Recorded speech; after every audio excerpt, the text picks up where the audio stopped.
Hatchet Chapter 18. Now Brian worked around the tail of the plane 2 more times, pulling himself along on the stabilizer and the elevator, but there simply wasn't a way in. Stupid, he thought. I was stupid to think I could just come out here and get inside the plane. Nothing is that easy. Not out here, not in this place. Nothing is easy. He slammed his fist against the body of the plane, and to his complete surprise, the aluminum covering gave easily under his blow. He hit it again, and once more it bent and gave, and he found that even when he didn't strike it but just pushed it, it still moved. It was really, he thought, very thin aluminum skin over a kind of skeleton, and if it gave that easily, he might be able to force his way through. The hatchet. He might be able to cut or hack with the hatchet. He reached to his belt and pulled the hatchet out, picked a place where the aluminum gave to his push, and took an experimental swing at it. The hatchet cut through the aluminum as if it were soft cheese. He couldn't believe it. 3 more hacks and he had a triangular hole the size of his hand, and he could see 4 cables that he guessed were the control cables going back to the tail, and he hit the skin of the plane with a frenzied series of hacks to make a still larger opening, and he was bending a piece of aluminum away from 2 aluminum braces of some kind when he dropped the hatchet. It went straight past his legs. He felt it bump his foot and then go down into the water. And for a second he couldn't understand that he had done it. For all this time, all the living and fighting, the hatchet had been everything. He had always worn it. Without the hatchet he had nothing. No fire, no tools, no weapons. He was nothing.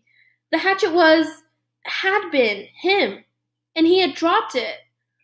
Ugh! He yelled it, choked on it, a small cry of rage at his own carelessness.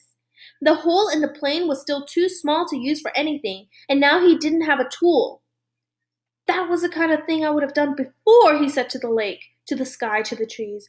When I came here, I would have done that. Not now, not now. Yet he had, and he hung on the raft for a moment and felt sorry for himself, for his own stupidity. But as before, the self-pity didn't help, and he knew that he had only one course of action. He had to get the hatchet back. He had to dive and get it back. But how deep was it? In the deep end of the gym pool at school, he had no trouble getting to the bottom, and that was, he was pretty sure, about 11 feet. Here, it was impossible to know the depth. The front end of the plane, anchored by the weight of the engine, was obviously on the bottom, but it came back up at an angle so the water wasn't as deep as the plane was long. He pulled himself out of the water so his chest could expand, took 2 deep breaths and swiveled and dove, pulling his arms and kicking off the raft bottom with his feet. His first thrust took him down a good 8 feet, but the visibility was only 5 feet beyond that and he could not see bottom yet. He clawed down 6 or 7 feet, the pressure pushing in his ears until he held his nose and popped them, and just as he ran out of breath and headed back up, he thought he saw the bottom, still 4 feet below his dive. He exploded out of the surface, bumping his head on the side of the elevator when he came up, and took air like a whale, pushing the stale air out until he wheezed, taking new in. He would have to get deeper yet and still have time to search while he was down there. Stupid, he thought once more, cursing himself. Just dumb. He pulled air again and again, pushing his chest out until he could not possibly get any more capacity, then took 1 more deep lungeful, wheeled and dove again. This time he made an arrow out of his arms and used his legs to push off the bottom of the raft, all he had in his legs, to spring snap and propel him down. As soon as he felt himself slowing a bit, he started raking back with his arms at his sides like paddles and thrusting with his legs like a frog. And this time he was so successful that he ran his face into the bottom mud. He shook his head to clear his eyes and looked around. The plane disappeared out and down in front of him. He thought he could see the windows, and that made him think again of the pilot sitting inside, and he forced his thoughts from it. But he could see no hatchet. Bad air triggers were starting to go off in his brain, and he knew he was limited to seconds now, but he held for a moment and tried moving out a bit. And just as he ran out of air, knew that he was going to have to blow soon, he saw the handle sticking out of the mud. He made 1 grab, missed, reached again and felt his fingers close on the rubber. He clutched it and in one motion slammed his feet down into the mud and powered himself up. By now, his lungs were ready to explode, and he had flashes of color in his brain, explosions of color, and he would have to take a pull of water, take it into his lungs. And just as he opened his mouth to take it in, to pull in all the water in the lake, his head blew out of the surface and into the light. Duh! It was as if a balloon had exploded. Old air blew out of his nose and mouth, and he pulled new in again and again. He reached for the side of the raft and hung there, just breathing, until he could think once more, the hatchet clutched and shining in his right hand. All right, the plane, still the plane. He went back to the hole in the fuselage and began to chop and cut again, peeling the aluminum skin off in pieces. It was slow going because he was careful, very careful with the hatchet, but he hacked and pulled until he had opened a hole large enough to pull his head and shoulders in and look down into the water. It was very dark inside the fuselage, and he could see nothing. Certainly no sign of the survival pack.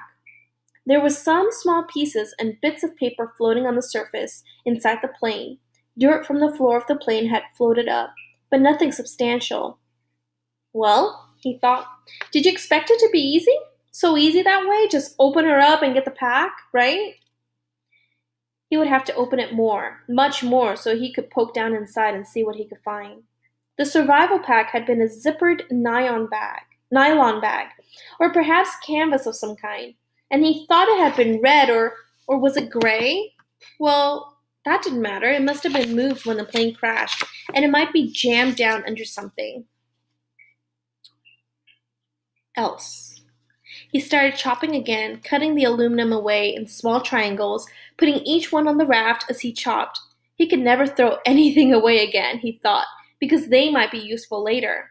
Bits of metal, fish arrowheads or lures maybe, and when he finally finished again, he had cleaned away the whole side and top of the fuselage that stuck out of the water, had cut down into the water as far as he could reach, and had a hole almost as big as he was, except that it was crossed and crisscrossed with aluminum, or it might be steel, he couldn't tell. Braces and formers and cables. It was an awful tangled mess, but after chopping some braces away, there was room for him to wiggle through and get inside. He held back for a moment, uncomfortable with the thought of getting inside the plane. What if the tail settled back to the bottom and he got caught and couldn't get out? It was a horrible thought. But then he reconsidered. The thing had been up now for 2 days plus a bit, and he had been hammering and climbing on it, and it hadn't gone back down. It seemed pretty solid. He eeled in through the cables and formers, wiggling and pulling until he was inside the tail, with his head clear of the surface of the water and his legs down on the angled floor. When he was ready, he took a deep breath and pushed down along the floor with his legs, feeling for some kind of fabric or cloth, anything, with his bare feet.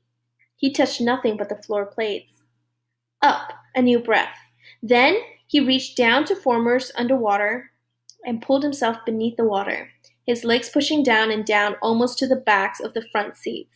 And finally, on the left side of the plane, he thought, he felt his foot hit cloth or canvas. Up for some more air, deep breathing, then one more grab at the formers, and pushing as hard as he could, he jammed his feet down and he hit it again. Definitely canvas or heavy nylon. And this time when he pushed his foot, he thought he felt something inside it, something hard. It had to be the bag. Driven forward by the crash, it was jammed into the backs of the seats and caught on something. He tried to reach for it and pull, but didn't have the air left and went up for more. Lungs filled in great gulps. He shot down again, pulling on the formers until he was almost there. Then wheeling down headfirst, he grabbed at the cloth. It was a survival pack. He pulled and tore at it to loosen it, and just as it broke free and his heart leaped to feel it rise, he looked up above the bag. In the light coming through the side window, the pale green light from the water, he saw the pilot's head. Only it wasn't the pilot's head any longer. The fish. He'd never really thought of it, but the fish he'd been eating all this time had to eat too. They had been at the pilot all this time, almost 2 months, nibbling and chewing, and all that remained was the not quite clean skull. And when he looked up It wobbled loosely. Too much, too much! His mind screamed in horror, and he slammed back and was sick in the water, sick so that he choked on it and tried to breathe underwater and could have ended there, ended with the pilot where it almost ended when they first arrived, except that his legs jerked. It was instinctive. Fear more than anything else. Fear of what he had seen. But they jerked and pushed, and he was headed up when they jerked, and he shot to the surface, still inside the birdcage of formers and cables. His head slammed into the bracket as he cleared, and he reached up to grab it and was free, in the air, hanging up in the tail. He hung that way for several minutes, choking and heaving and gasping for air, fighting to clear the picture of the pilot from his mind. It went slowly. He knew it would never completely leave, but he looked to the shore and there were trees and birds. The sun was getting low and golden over his shelter, and when he stopped coughing, he could hear the gentle sounds of evening, the peace sounds, the bird sounds, and the breeze in the trees. The peace finally came to him, and he settled his breathing. He was still a long way from being finished. He had a lot of work to do. The bag was floating next to him, but he had to get it out of the plane and onto the raft, then back to shore. He wiggled out through the formers, and it seemed harder than when he came in and pulled the raft around. The bag fought him. It was almost as if it didn't want to leave the plane. He pulled and jerked, and still it wouldn't fit, and at last he had to change the shape of it, rearranging what was inside by pushing and pulling at the sides until he had narrowed it and made it longer. Even when it finally came, it was difficult, and he had to pull first at one side, then another, an inch at a time, squeezing it through. All of this took some time, and when he finally got the bag out and tied on top of the raft, it was nearly dark. He was bone tired from working in the water all day, chilled deep, and he still had to push the raft to shore. Many times he thought he would not make it. With the added weight of the bag, which seemed to get heavier by the foot, coupled with the fact that he was getting weaker all the time, the raft seemed barely to move.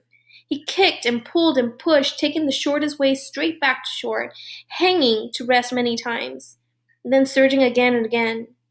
It seemed to take forever, and when at last his feet hit bottom and he could push against the mud and slide the raft into the shore weeds to bump against the bank, he was so weak he couldn't stand, had to crawl, so tired he didn't even notice the mosquitoes that tore into him like a gray, angry cloud. He had done it. That's all he could think now. He had done it. He turned and sat on the bank with his legs in the water and pulled the bag ashore and began the long drag. He couldn't lift it back down the shoreline to the shelter. 2 hours, almost 3, he dragged and stumbled in the dark, brushing the mosquitoes away, sometimes on his feet, more often on his knees. Finally, to drop across the bag and to sleep when he made the sand in front of the doorway. He had done it.